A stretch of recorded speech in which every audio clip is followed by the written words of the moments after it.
chamo Raíssa Santos e lhe dou as boas-vindas ao Entre Redes e Histórias. Hoje, nós vamos explorar uma das obras mais influentes quando se fala de comunicação e o impacto em nossas vidas, escrita por Manuel Castells, O Poder da Comunicação. Mas o que seria esse poder para nós, enquanto sociedade? O que seria esse poder da comunicação? Hoje, nós vamos tecer uma análise sobre esse fenômeno da comunicação em 3 grandes dinâmicas. Fique com a gente, porque vem muita coisa boa por aí. Castells fala sobre como as mentes humanas são influenciadas pela comunicação. Para ele, vai além da simples troca de mensagens. É uma ferramenta para compartilhar ideias, sentimentos e informações que estruturam sociedades.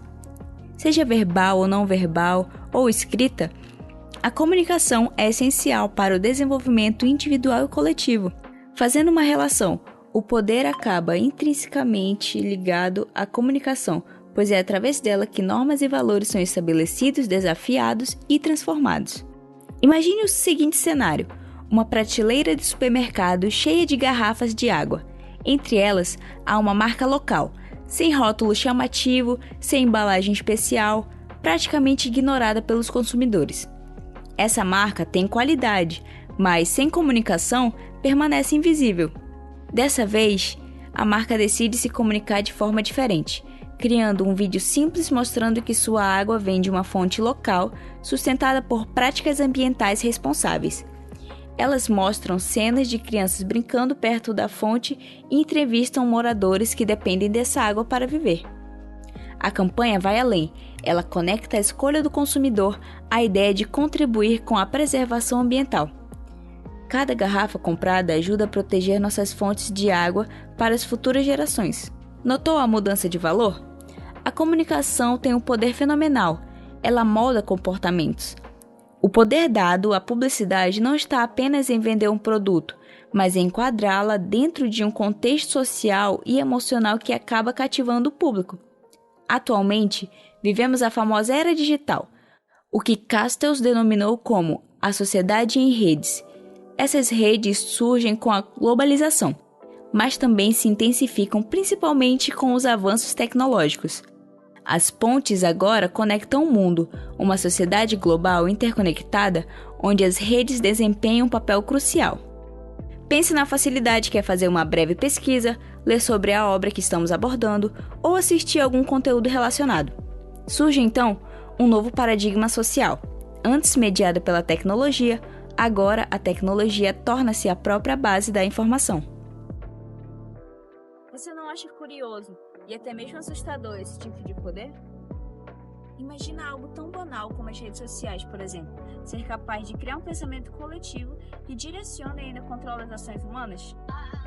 Isso não te deixa com uma pulga atrás da orelha? Essa é a essência do nosso programa, refletir sobre tudo isso e muito mais. Afinal, dentro dessa vasta rede, somos tão pequenos que nem conseguimos dimensionar o nosso impacto. Agora que vocês tiveram um gostinho sobre o poder da comunicação, fiquem atentos. No próximo bloco, receberemos um convidado muito especial para debater e tecer algumas reflexões sobre essa maravilhosa obra. Não percam! Estamos aqui com nosso ilustríssimo convidado. Ele que é sociólogo, professor universitário e também pesquisador especializado em sociologia da comunicação. O autor dessa grande obra, Manuel Castells. Estamos muito animados de tê-lo aqui conosco e é uma grande honra poder ter essa conversa ao lado de alguém tão importante. Ele que já escreveu mais de 20 livros sobre sociedade em rede, que é professor emérito na Universidade da Califórnia, Berkeley, e que já recebeu vários e vários prêmios por suas contribuições no estudo da comunicação e da política. Eu que agradeço o convite. É sempre um prazer contribuir para reflexões que nos ajudam a entender melhor esse mundo que a gente está vivendo. Bom, senhor Castells, o objetivo da nossa dinâmica é propor uma conversa, mas para que ela seja totalmente proveitosa, nós não vamos debater sobre o poder da comunicação enquanto obra, mas sim sobre as reflexões que você queria que cada um de seus leitores tivessem e tirassem dessa obra. É uma proposta bem interessante de dinâmica. Eu acho que então a gente pode debater em cima de 4 reflexões principais. Então a gente começar pelo poder da comunicação. Com certeza, esse é um tema central nos dias de hoje. Sim, com certeza. O poder da comunicação veio junto com os avanços tecnológicos. E ao passo que esses avanços conectaram o mundo e trouxeram consigo também a possibilidade de levar informação de uma maneira muito rápida, isso também permitia com que se controlasse, que se fizesse uso do poder. Na verdade, hoje em dia, o verdadeiro ou falso, ele é irrelevante. Ele independe de quem tem o poder. Então, quem tem o poder, quem detém desse poder, quem pode usar a informação e pode disseminar ela como quiser, é essa pessoa que controla. É essa pessoa que controla as redes. Então, essa pessoa, ela pode moldar a massa de acordo com o que ela pensa. Essa capacidade de influenciar é fascinante, mas eu acho um pouco assustadora. Mas e sobre os influenciadores digitais? O senhor considera que eles representam uma nova força na comunicação? Ah, sem dúvidas. Eu admiro os novos comunicadores. Ou melhor, Influencers! Ah, é isso aí mesmo. É fascinante como esses influenciadores digitais conseguem moldar o pensamento de uma massa em grande escala, sabe? Esse poder deles, ao mesmo tempo que é fascinante, eu, não sei vocês, eu também acho isso inquietante para mim. Porque, pensa, essa pessoa, ela pode moldar o pensamento em grande escala de muitas pessoas e, ao mesmo tempo, às vezes elas fazem isso com pouca ou nenhuma responsabilidade. Como que a gente vai saber o que ele está colocando na cabeça do público dele é o certo? Isso depende só dele, entendeu? E é curioso pensar que tudo isso vem com a democratização da informação nos dias de hoje. Então, qualquer pessoa, independentemente de sua origem, pode acabar se tornando um influenciador e alcançar milhões. Exatamente isso. Essa democratização que você está falando, na verdade, ela é o pilar que eu quis centrar naquela obra. É o pilar da sociedade moderna. E a partir disso eu queria que as pessoas refletissem. Eu quis passar isso na obra, eu quis passar uma reflexão com uma pergunta. Será que essa democratização da informação ela é maléfica ou ela é benéfica? Porque pensa comigo, por um lado, ela dá poder a quem antes não tinha poder. Por outro, ela tira esse poder de quem não poderia ter e ao mesmo tempo ela pode colocar isso para qualquer outra pessoa. Então, as pessoas podem disseminar sua filosofia sem qualquer impedimento. Qualquer pessoa tem acesso a essa informação. Qualquer pessoa pode publicar um vídeo por aí, pode fazer uma live, entendeu?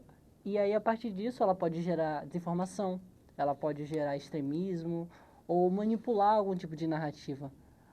A comunicação, ela já não é mais um benefício, não é mais um privilégio das grandes mídias, mas, na verdade, ela se tornou um privilégio de qualquer um, de todos nós. E um ponto interessante que o senhor destacou em sua obra foi sobre a guerra do Iraque com os Estados Unidos. Isso me parece ser um exemplo bem direto de como a distorção das informações pode ser usada para manipulação. Então, o senhor pode compartilhar um pouco com os nossos telespectadores essa história? Ah, claro, com certeza. E antes disso, eu deixo uma pergunta ao público. O que você acha? A democracia está em crise? Responde aí de casa. Talvez você pense assim, mas não mudou nada na minha vida. Minha vida está super de boa. Como assim a democracia está em crise? Não, meu estado é democrático e está tudo bem. Mas e quanto à desconfiança que temos nos poderes, nos grandes poderes? E essa disseminação de informações que parecia benéfico, mas aí pode ser usado para moldar. E essa disseminação de ideologias, será que a democracia realmente não está em crise? Veja o caso da guerra do Iraque, por exemplo. Quem diria que as grandes bombas nucleares, as grandes armas nucleares de homicídio, de genocídio em massa que o Iraque tinha, na verdade nem existiam, era só uma narrativa. Não, porque agora os Estados Unidos eles detêm o poder do petróleo iraquiano. Nossa, que coincidência, não é? Que coincidência, agora eles têm esse ponto tão estratégico para eles. Tá vendo como as narrativas elas moldam as coisas? Porque, de repente, os Estados Unidos é o grande salvador do mundo. Acabou com as armas nucleares, acabou com a suposta guerra que poderia começar.